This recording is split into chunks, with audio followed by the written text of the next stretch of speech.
Hello, today I'll discuss about the anatomy of the uterus. The uterus is a thick-walled, pear-shaped, hollow muscular organ. It is present in the pelvis, in the true pelvis, in non-gravid condition, and it has the cervix, body, and upper part of the body is called the fundus. Lower one-third of the uterus is called the cervix. Anteriorly, it is related to the urinary bladder. Posteriorly, it is related to the rectum.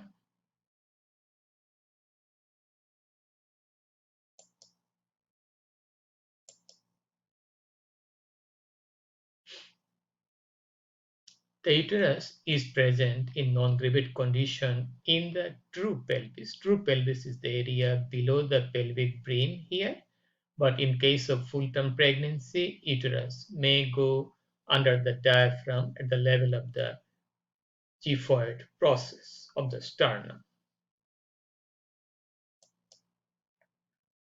So if you go to the anatomy of the uterus, again, this part is the cervix of the uterus, extending from the internal os or the isthmus to the external os. And internal os is the junction between the body of the uterus and the cervix. This is the internal os. The upper part of the body of the uterus is called fundus of the uterus, that is above the opening of the uterine tube or fallopian tube here. This part is the fundus of the uterus. And wall of the uterus has three layers. The endometrium, this endometrium layer has three layers. We'll go in this in details in histology. The endometrium layer, the stratum compactum, the stratum spongiosum is shedded in each menstrual cycle in an adult women during their reproductive period. Okay, this is the smooth muscle. Only the stratum basal is remaining after menstrual flow. Then again from the stratum basal, there will be the formation of again the thick endometrium. This is lined by simple columnar epithelium. This is smooth muscle. This is called myometrium. And the outer part, this is called the perimetrium. Okay, this is the part called cornu, and two together in plural form called cornua. This is the fallopian tube, this open at the cornu. Okay, is also related to ligament of the ovary. It is the posterior aspect. On the anterior aspect will get the round ligament of the uterus on the anterior aspect here. Okay, and this is the fallopian tube. This is the ampoule of the fallopian tube. Infundibulum of the fallopian tube. This is the left ovary, right ovary, and we are looking the there is there is ovulation has happened, so there is corpus luteum present here. So this is the uterus of an adult woman.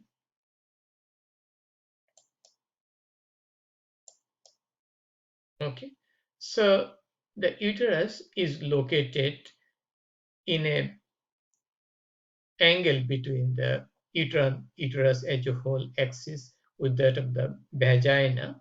Okay, that is called the antiverted condition. The angle between the uteral cervix and vagina, that is around 90° here to here. Also, there is curvature between the body of the uterus and the cervix of the uterus, that is called antiflexed anteriorly. It is flexed, it is antiflexed, antiverted. Okay, that is normal. But in some condition, it may be retroverted, retroflexed. In those conditions, it may be asymptomatic or it may cause painful sex. It is called the dyspareunia that may happen in retroverted uterus. Also, there may be some difficulty in the delivery of the baby in case of retroverted uterus. So again, this is the cervix, uteri, body of the uterus, fundus of the uterus. This is the myometrium, this is the perimetrium, this is the endometrium, this is the uterine cavity. Okay, structure related anteriorly to the uterus is the urinary bladder. Posteriorly, it is related to the rectum, and there will be coils of small intestine, the recto-uterine pouch or pouch of Douglas here. There's a pouch here that is called vesico-uterine pouch. This is the bladder, this is the uterus, so vesico-uterine pouch, and the pouch of Douglas, so recto-uterine pouch is the most dependent part of the peritoneal cavity in an ambulatory person. Okay, so flexion angle between the uterine body and the isthmus, that is the anteflexion. Angle between the cervical canal and the vagina, that is the anteversion. Okay, we have to know that part. This is the supravaginal part of the cervix. This is the vaginal part of the cervix. It is protruded inside the vaginal cavity, and this space is called the vaginal fornix, anterior fornix, posterior fornix. Okay, and in the old days, if there is collection of fluid here, then the obstetrician can penetrate this part and can get the blood from this site. Okay, this is not practiced nowadays because we have the ultrasonography. We don't like to penetrate that part to find out the pathology in the rectal pouch. That is now almost obsolete. Okay, so here we are looking at the at some of the ligaments here. Again, fundus of the uterus, body of the uterus, cervix of the uterus. Okay, and here is the broad ligament. Broad ligament contain multiple structure like that of the fallopian tube, the ligament of the ovary, also the infundibulopelvic ligament. We have the right ureter. It also contains the uterine artery, uterine vessels. Okay, and this is the broad ligament. When the lower part will get the transverse cervical ligament, okay, also called the Macandros ligament. Okay, we have also the uterosacral ligament going to the sacral vertebra 2, 3, 4. So they will support the uterus plus the anteversion, anteflex condition plus some muscular support. This is the ovary again. Again, this is the mesosalpinx area, and this fallopian tube is the content of the broad ligament, including this all. This is the infundibulum of the fallopian tube. This structure together is called adnexa, A-D-N-E-X-A. N-E-X-A, adnexa are these structures. Okay, if you go to the cervix of the uterus, that is cylindrical, narrow, inferior third of the uterus, we discussed the supravaginal part and the vaginal part, and external os is the opening of the uterus to the vagina, the lower part of the cervix of the uterus opening to the vagina by means of the external os. Okay, so we got the cervix, external os. Above the cervix is connected to the opening, is continuous with that of the opening, with that of the cavity of the uterus by means of internal os. Okay, here is the vagina here, and we are looking at the of the blood supply of the uterus. Okay, so it is supplied by the uterine artery, that is a branch of the internal iliac artery, ovarian artery. These are branches of the abdominal aorta. Okay, so ovarian artery supplies that, and the uterine artery also supplies that. We must take care of this part.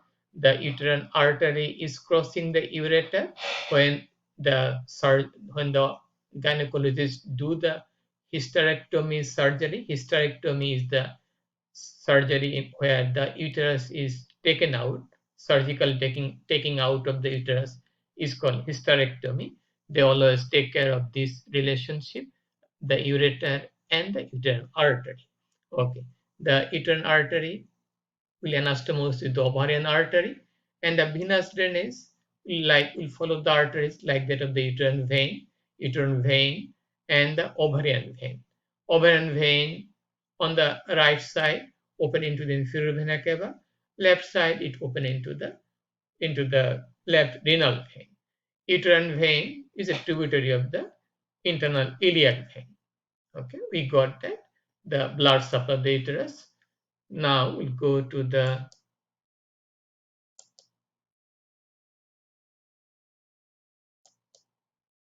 okay. So cervical canal and the wall of the uterus. We got the uterine cavity extend from the external os to the fundus. Okay. So the lower part is the cervical canal. The corner of the uterus is the area where the uterine tube enters. Cervical canal extends from the internal os to the external os. The wall of the uterus has three cores: perimetrium, myometrium, endometrium. This part it has three layers. Two layers are shaded during menstruation. Myometrium is the smooth muscle. Perimetrium is the area which is covered by the peritoneum. Okay, that is the outer part. And here, if we look at that, this is the fundus of the uterus above the opening of the fallopian tube. Okay, this is the body of the uterus, cervix of the uterus. Okay, these are the adnexa. It has this component, the fallopian tube, that opens into the uterus at the cornu. This is the ligament of the ovary. Okay. Ligament of the uterus, we have multiple ligaments. Broad ligament, it cover a lot of structure. Ligament of the ovary, suspensory ligament of the ovary, transverse cervical ligament, also called Mackendorf's ligament or cardinal ligament, uterosacral ligaments. We have also pivocervical ligament. Okay, if you go to the nerve supply, we have sympathetic innervation from T12 to L1, maybe T12 to L2 in some individual, parasympathetic from S2, S3, S4. Lower part of the uterus, the innervation is S2, S3, S4 mostly. The pain is going from here, follow the parasympathetic route. The pain from the body of the uterus and the fundus follow the sympathetic route through the T12 to L1. We have multiple plexus here. Okay, so those contribute in the nerve supply. We have the inferior thoracic spinal cord segment passes through the lumbar splanchnic nerve, intermesenteric hypogastric pelvic series of plexuses, parasympathetic S2, S3, S4. Okay, that goes to the pelvic splanchnic nerve. You have to remember that visceral afferent fiber conducting pain from the uterine fundus and body follows sympathetic innervation. Visceral afferent pain impulses from cervix and vagina follow parasympathetic fibers. We have some mesentery and support of the uterus. Mesentery, the part of the broad ligament from the fallopian tube, close to fallopian tube is the mesosalpinx. Mesoovarium, that is close to the ovary, part of the broad ligament. Part of the broad ligament by the side of the uterus is the mesometrium. Support of the uterus is very important. We have muscular support, pelvic diaphragm, that is composed of what? Levator coccygeus muscle. Urogenital diaphragm composed of the sphincter urethra and deep transversus perineum muscle. And perineal body, you have six muscles coming close together. Okay, we have the anteverted antiflex position, that is also a support, and the ligaments are support like that of the ligament of the ovary or the suspensory ligament of the ovary, round ligament of the ovary. Those are contributing. Okay, relationship: anteriorly we have the bladder, posteriorly the rectum. Okay, lymphatic drainage of the uterus, lumbar lymph nodes, superficial inguinal lymph node, external iliac lymph node, internal iliac lymph node, sacral lymph nodes. Okay. If we go to the relationship again, we must know the reflection of peritoneum that covers anterior and posterior surfaces except the cervix, especially anteriorly. Anteriorly, it covers the body of the uterus. Then at the level of the internal walls of the uterus, it is going anteriorly towards the urinary bladder.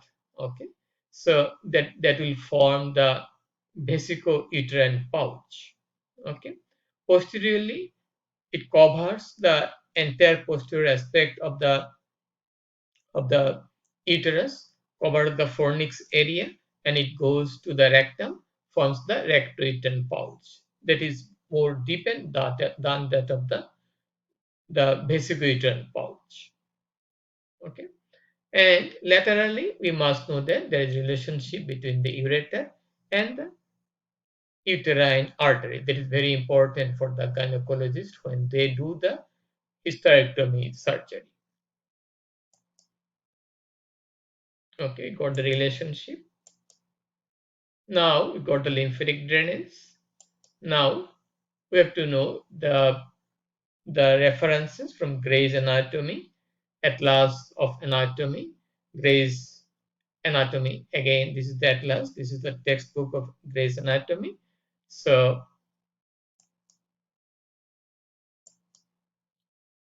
we got that, and that's all about the anatomy of the uterus. If you like my video, please support my channel.